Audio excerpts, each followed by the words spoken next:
আসসালামু আলাইকুম। Hi guys, আজকে আমি ব্রয়লার মুরগি রান্না করব একবারে দেশি মুরগির মতো করে। মাংসগুলো আমি ধুয়ে পরিষ্কার করে নিয়েছি। এখানে কড়াইয়ের মধ্যে দিয়ে দিচ্ছি তেল, দিয়ে দিচ্ছি এলাচ, দারচিনি, তেজপাতা, তারপরে দিয়ে দিচ্ছি পেঁয়াজ। এবার দিয়ে দিচ্ছি আমি এখানে হলুদের গুঁড়া, মরিচের গুঁড়া, লবণ, গরম মশলার গুঁড়া, জিরার গুঁড়া। দিয়ে দিচ্ছি একটা টমেটো,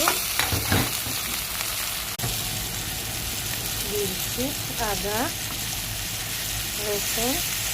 এগুলো দিয়ে আবার একটু ভাজবো।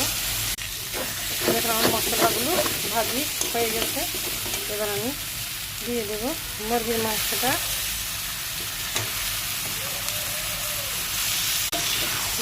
দিয়ে এবার এগুলোকে আমি ভালোভাবে ভাজবো।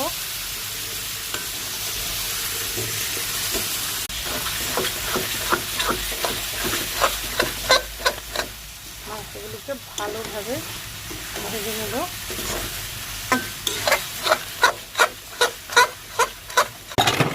এগুলোকে আমি 7 থেকে 8 মিনিটের মতো ভালোভাবে ভাজার পরে এবার আমি দিয়ে দিচ্ছি এগুলোর মধ্যে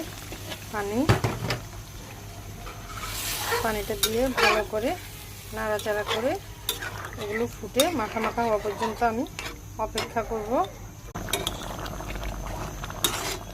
মাংসটার ঝোল আমি আরও কমাবো, আরও মাখা মাখা করে তারপরে নামাবো।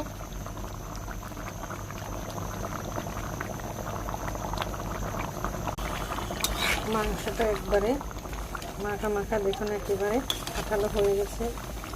এবার আমি উপর দিয়ে দিচ্ছি কয়েকটা কাঁচামরিচ, আর দিয়ে দিচ্ছি একটু গরম মশলার গুঁড়া। এগুলো দিয়ে একটু ভালো করে নাড়াচাড়া করে এবার আমি এগুলোকে নামিয়ে ফেলবো। হয়ে গেছে আমার ব্রয়লার মুরগির মাংসটা। এভাবে রান্না করে খেয়ে দেখবেন, একবারে দেশি মুরগির মতো স্বাদ। আজকের মতো এখানেই শেষ। আল্লাহ হাফেজ।